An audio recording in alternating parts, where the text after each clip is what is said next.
Assalamualaikum warahmatullahi wabarakatuh. Salam sejahtera untuk kita semua. Perkenalkan, saya Ekawati Wasiswijayati, dosen S1 Kesehatan Masyarakat, Fakultas Teknologi dan Manajemen Kesehatan, Institut Ilmu Kesehatan Bhaktiwiyata Kediri.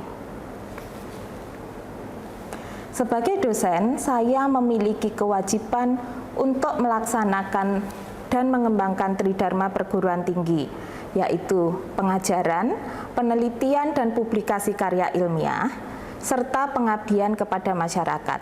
Dari ketiga dharma tersebut, passion saya adalah di bidang pengajaran, sehingga saya memberikan bobot terbesar untuk pengajaran, yaitu sebesar 60%, sedangkan sisanya 20% untuk penelitian dan 20% untuk pengabdian kepada masyarakat. Pada kesempatan ini, perkenankan saya untuk mendeskripsikan pernyataan diri dosen untuk unjuk kerja Tridharma Perguruan Tinggi atau PDD UKT-PT bidang pengajaran sebagai salah satu syarat mengikuti sertifikasi dosen 2025. Saya akan menjelaskan salah satu mata kuliah yang saya ampu, yaitu mata kuliah ergonomi dan lingkungan kerja dengan pendekatan DIA, Delivery, Interaction, and Assessment. Mata kuliah ergonomi dan lingkungan kerja merupakan mata kuliah wajib mahasiswa S1 Kesehatan Masyarakat Institut Ilmu Kesehatan Bhaktiwiyata Kediri semester 3 dengan bobot 2 SKS teori yang dilaksanakan dalam 16 kali pertemuan. Mata kuliah ergonomi dan lingkungan kerja bertujuan membekali mahasiswa dengan pemahaman mendalam terkait dengan ergonomi dan faktor lingkungan kerja, serta bagaimana merancang dan mengelola lingkungan kerja agar sesuai dengan karakteristik fisik dan psikologi manusia. Capaian pembelajaran mata kuliah atau CPMK ergonomi dan lingkungan kerja, yang pertama adalah mahasiswa mampu menjelaskan teori ergonomi, menganalisis struktur dan fungsi tubuh, membedakan ergonomi fisik dan ergonomi psikis, membedakan konsep beban kerja dan instrumen pengukurannya, menjelaskan produktivitas dalam ergonomi, membandingkan faktor hygiene, faktor lingkungan kerja dan pengukuran, menjelaskan konsep rekognisi dan pengendalian dalam hygiene industri. Kemudian untuk mencapai pembelajaran tersebut, maka topik bahasan pada mata kuliah ini antara lain, yang pertama adalah konsep ergonomi, beban kerja dan produktivitas, prinsip hygiene industri, faktor manusia, sarana dan prasarana dalam hygiene industri, serta lingkungan kerja. Sistem pembelajaran yang saya lakukan dengan metode luring, yaitu pembelajaran di dalam kelas yang dilaksanakan dengan mengutamakan peran dan partisipasi aktif mahasiswa, yaitu dengan pembelajaran kolaboratif dan diskusi, penugasan, serta mata kuliah ini juga saya gunakan metode daring melalui Moodle yang ada di Oasis melalui Zoom Meeting. Saya juga menerapkan Merdeka Belajar pada mata kuliah ergonomi dan lingkungan kerja ini, yaitu dengan memberi tugas perkuliahan bagi mahasiswa untuk belajar secara langsung dengan melaksanakan observasi terkait faktor fisik dari lingkungan kerja di berbagai tempat kerja, seperti perkantoran, bengkel, dan pasar, di mana nanti hasil dari observasi lapangan tersebut dijadikan tugas proyek pembelajaran yang menjadi salah satu komponen penilaian. Evaluasi pembelajaran mata kuliah ergonomi dan lingkungan kerja ini terdiri dari beberapa komponen penilaian, antara lain kuis sebesar 10%, UTS 30%, UAS 30%, serta tugas perkuliahan 30%. Selain komponen penilaian tersebut, saya juga memberikan tambahan poin penilaian sebagai upaya untuk meningkatkan partisipasi aktif mahasiswa dalam proses perkuliahan dan diskusi di kelas. Demikian informasi yang saya berikan terkait mata kuliah ergonomi dan lingkungan kerja untuk mahasiswa S1 Kesehatan Masyarakat, Fakultas Teknologi dan Manajemen Kesehatan, Institut Ilmu Kesehatan Bhaktiwiyata Kediri. Selanjutnya adalah cuplikan proses pembelajaran yang saya laksanakan dengan metode luring melalui pembelajaran dalam ruang kelas. Selamat menyaksikan.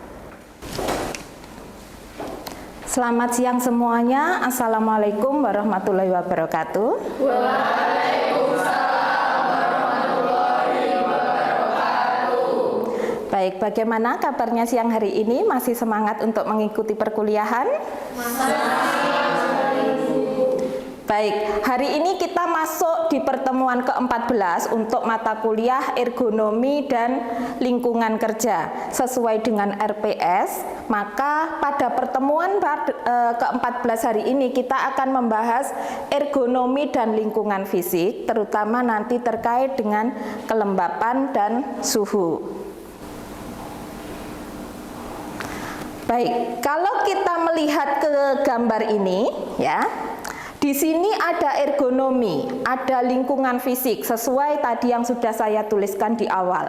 Mungkin Anda sama seperti yang ada di gambar ini. Anda pasti berpikir, kenapa ergonomi berkaitan dengan, atau kenapa lingkungan fisik berkaitan dengan ergonomi? Ya, apakah Anda juga memiliki pertanyaan seperti ini? Izin bertanya, Bu. Ya. Oke, Rona silahkan. Bagaimana? Izin bertanya, Bu. Ergonomi kan biasanya berkaitan dengan postur bekerja, tetapi ini ergonomi berkaitan dengan lingkungan fisik. Pertanyaannya, bagaimana keterkaitan antara ergonomi dengan lingkungan fisik ya, Bu? Baik. Untuk ergonomi dan lingkungan kerja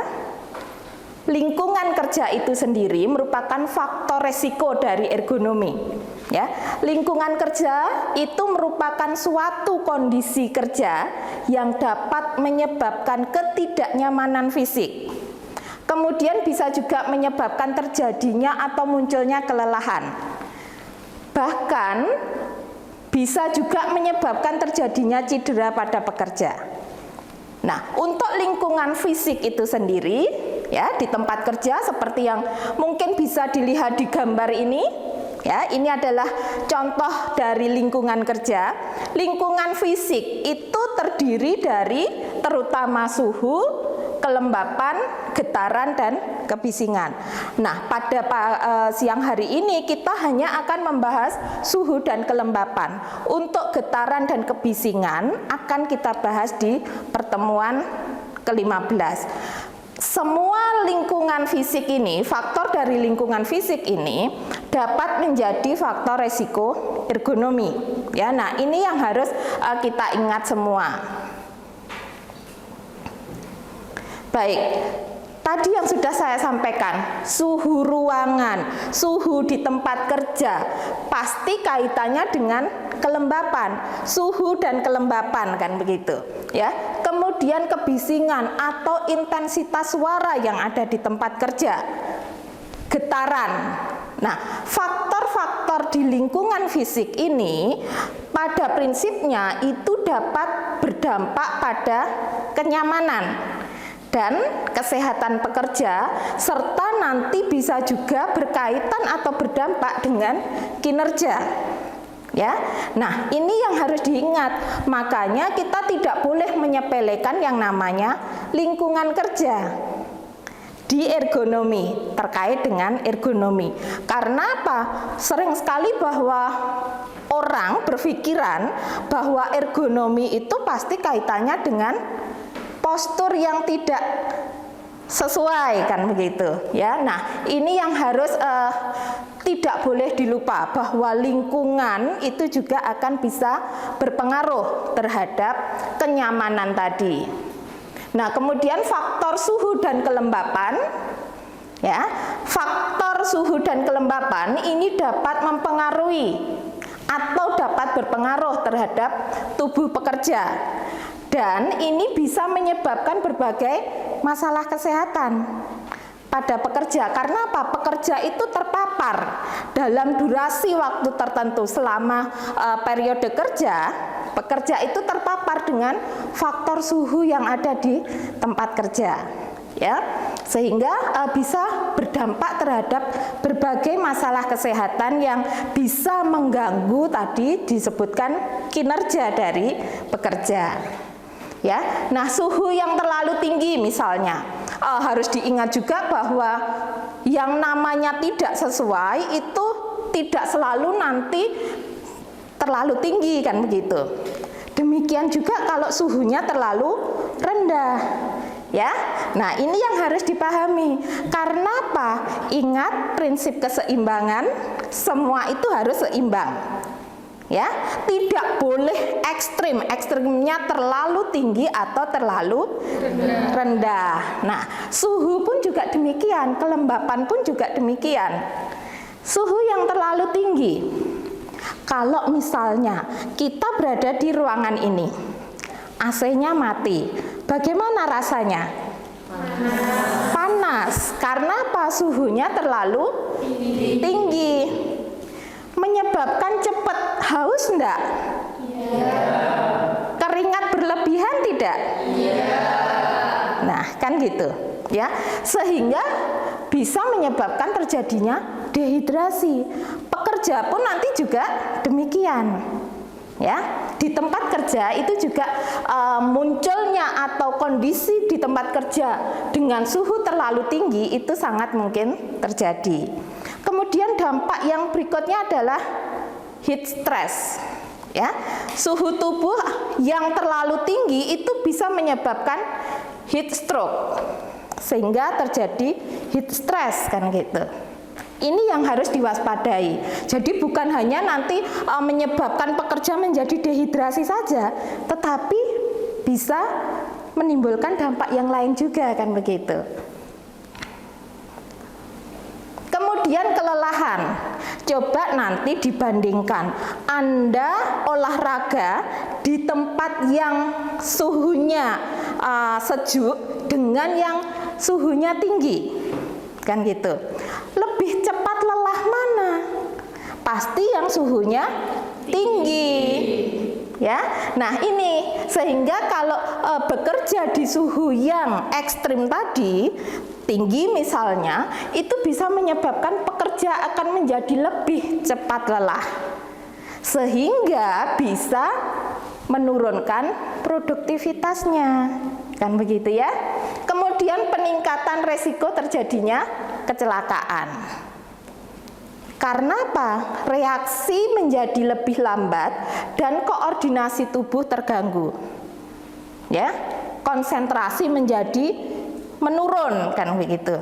Nah, ini yang pada akhirnya nanti bisa meningkatkan resiko terjadinya pekerja jatuh, kemudian salah melakukan pekerjaan.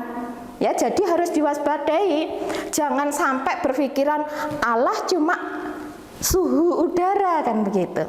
Tetapi dampaknya itu nanti bisa lebih buruk. Kemudian suhu yang terlalu rendah. Tadi sudah saya sampaikan bahwa harusnya idealnya itu seimbang kan begitu. Ya, suhu di tempat kerja itu harus sesuai dengan kebutuhan. Tidak boleh terlalu tinggi, demikian juga terlalu rendah. Ya, sebaliknya kalau tadi suhunya terlalu tinggi, maka bisa menyebabkan dehidrasi. Kalau terlalu rendah, menyebabkan hipotermia. Ya, suhu tubuh yang terlalu rendah. Kemudian nyeri otot dan sendi. Kondisi ruang kerja yang suhunya rendah, dingin kan begitu ya, dapat memperparah kondisi sendi atau otot yang sudah ada. Nah, ini hati-hati. Kalau pekerja itu mungkin sudah memiliki keluhan terkait dengan muskuloskeletal, ya, nyeri sendi, nyeri otot, itu nanti akan lebih terasa jika bekerja di kondisi lingkungan kerja yang suhunya rendah. di tempat kerja yang dingin. Sehingga nanti sama halnya dengan kalau di suhu tinggi, di suhu rendah pun itu juga nanti menyebabkan terjadinya penurunan produktivitas. Sulit berkonsentrasi, tidak nyaman. Kalau tidak nyaman saja mungkin masih bisa, tapi kalau menjadi akhirnya sulit berkonsentrasi, ini yang berbahaya kan begitu. Sehingga tadi bisa menyebabkan meningkatnya resiko terjadinya kecelakaan kerja. Oke, selanjutnya setelah suhu, tadi sudah saya sampaikan, suhu itu berkaitan dengan kelembapan, kan begitu, ya. Nanti pengukuran suhu dan kelembapan ruang kerja, kan begitu. Nah, untuk kelembapan pun juga demikian. Kelembapan yang terlalu tinggi itu juga akan bisa berpengaruh, ya, menghalangi penguapan keringat, sehingga bisa meningkatkan tadi heat stress, ya, kemudian meningkatkan resiko penyakit kulit. Kenapa ini bisa terjadi? Karena apa? Kulit menjadi lebih lembab sehingga rentan terhadap infeksi. Makanya disebutkan meningkatkan resiko penyakit kulit, ya. Meningkatkan ketidaknyamanan. Kelembapan yang tinggi itu bisa membuat pekerja merasa lengket tadi. Karena apa? Keringat keluar lebih banyak dibandingkan kalau berada di tempat yang suhu dan kelembapannya tepat, kan gitu. Ya, nah ini yang harus diwaspadai. Kemudian sama halnya dengan suhu yang rendah, kelembapan pun juga memungkinkan bahwa di tempat kerja itu kelembapannya rendah, ya. Dampaknya apa? Kulit menjadi kering, kemudian bisa menyebabkan munculnya iritasi saluran pernafasan. Jadi hati-hati, ini yang harus diperhatikan, ya. Tidak berarti bahwa hanya masalah suhu, tapi dampaknya ini yang harus diwaspadai, ya. Nanti bisa menyebabkan iritasi dan gatal-gatal pada kulit, tadi munculnya berbagai penyakit kulit. Kemudian karena udaranya kering, ya, dapat mengiritasi saluran dan kelembapan dari masing-masing individu tadi. Jenis kelamin, usia, kondisi kesehatannya. Saya alergi kalau berada di tempat dingin, kan gitu. Belum tentu yang lain juga demikian. Oke, selanjutnya kita lihat di sini ada contoh kasus, ya. Pekerja di sebuah pabrik bekerja di ruangan dengan suhu tinggi. Demikian juga dengan kelembapannya, ya. Nah, ini akan lebih rentan mengalami dehidrasi dan heat stress. Karena apa? Suhu ruangannya tinggi, ya. Nah, kondisi tersebut maksudnya adalah kondisi suhu yang tinggi dan kelembapan yang tinggi di pabrik tadi bisa menyebabkan terjadinya penurunan produktivitas. Nah, peningkatan absensi. Pekerjanya akan sering tidak masuk, kan begitu. Bahkan bisa dapat menyebabkan terjadinya kecelakaan kerja. Mungkin tidak semua ini terjadi? Mungkin atau tidak?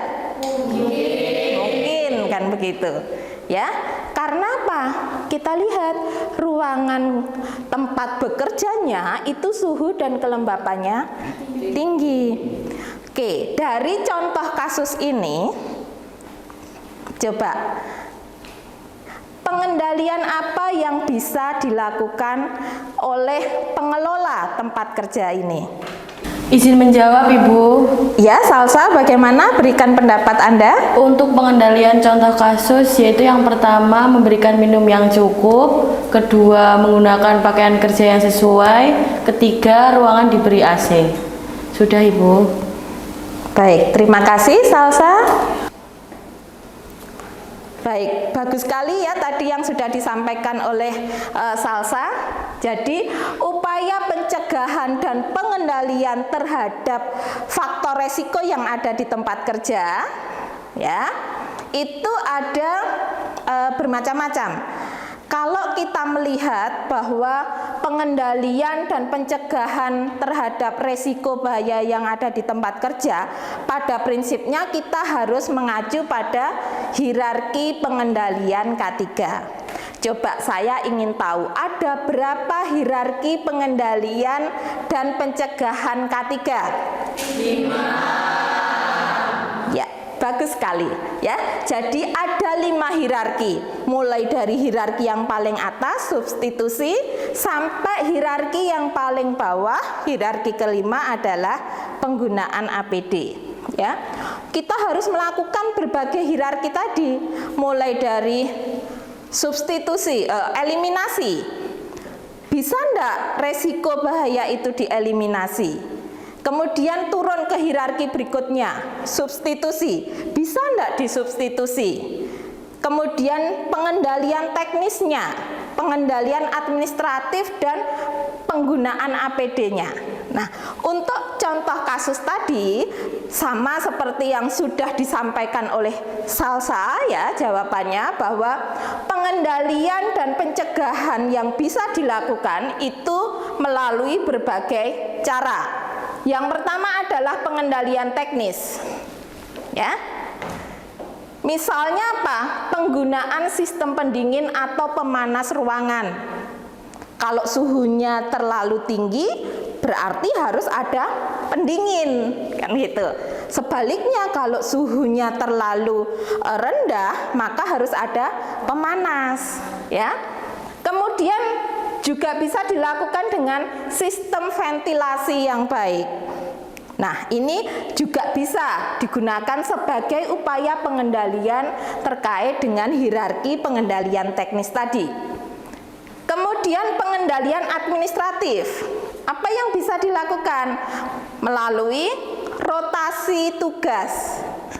Ya, maka kalau di tempat kerja mungkin ada yang pernah melihat dulu di bagian A, kemudian pindah di bagian B.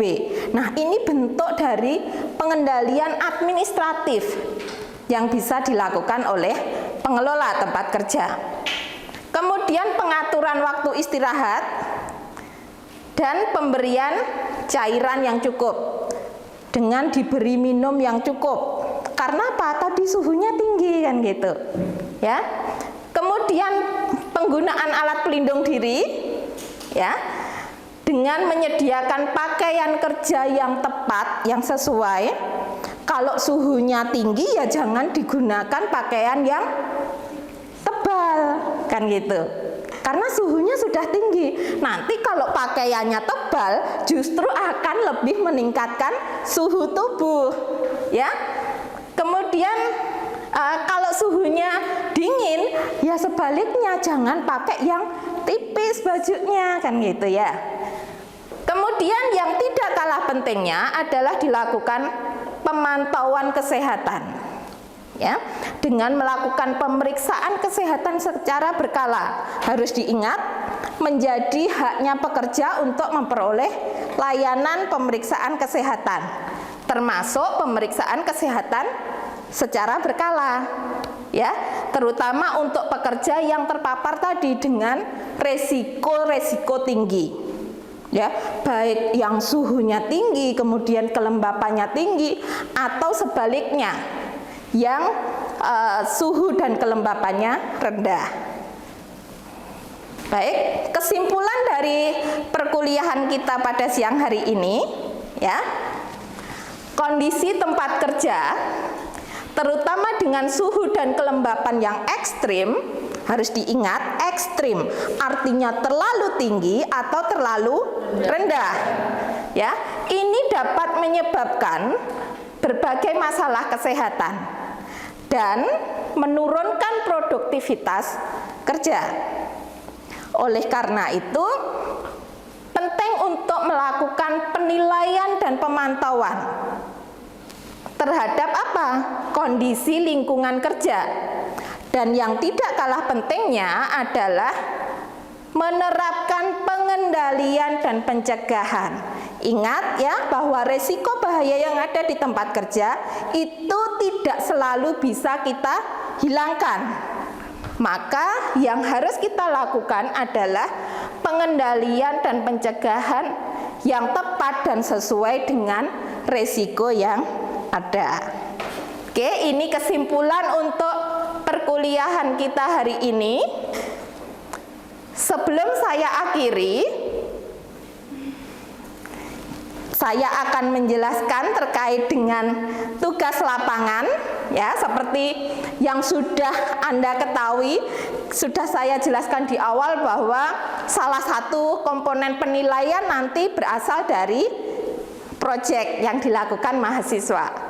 Ya, nah tugasnya nanti silahkan ya dibuat kelompok 3 sampai 4 mahasiswa. Kemudian setiap kelompok, masing-masing kelompok melakukan identifikasi dan pengukuran terhadap suhu dan kelembapan di tempat kerja. Ya, silahkan nanti dipilih satu tempat kerja yang mungkin Anda bisa lakukan. Serta, nah ini yang tidak kalah pentingnya, Anda nanti akan saya minta juga untuk wawancara terkait dengan dampak dari suhu dan kelembapan tadi. Ya, silahkan diwawancara pekerjanya, dampak yang dirasakan terhadap suhu dan kelembapan yang ada di tempat kerjanya itu seperti apa. Ya, nanti tugasnya dibuat kelompok, kemudian minggu depan kita masuk ke pertemuan 15, Anda presentasi dan kita diskusikan bersama-sama. Baik, jadi demikian tadi yang bisa saya sampaikan ya. Jadi ingat bahwa lingkungan kerja termasuk di sini suhu dan kelembapan itu sangat berpengaruh terhadap prinsip ergonomi. Jadi prinsip ergonomi itu bukan hanya terkait dengan postur pada saat bekerja, tetapi termasuk pada kondisi lingkungan, terutama lingkungan fisik. Ya, semoga diskusi dan perkuliahan hari ini bisa dipahami. Demikian yang bisa saya sampaikan. Sekali lagi terima kasih. Selamat belajar, selamat siang. Wassalamualaikum warahmatullahi wabarakatuh. Waalaikumsalam warahmatullahi wabarakatuh. Demikian deskripsi singkat serta cuplikan proses pembelajaran mata kuliah ergonomi dan lingkungan kerja yang saya ampu. Terima kasih. Wassalamualaikum warahmatullahi wabarakatuh.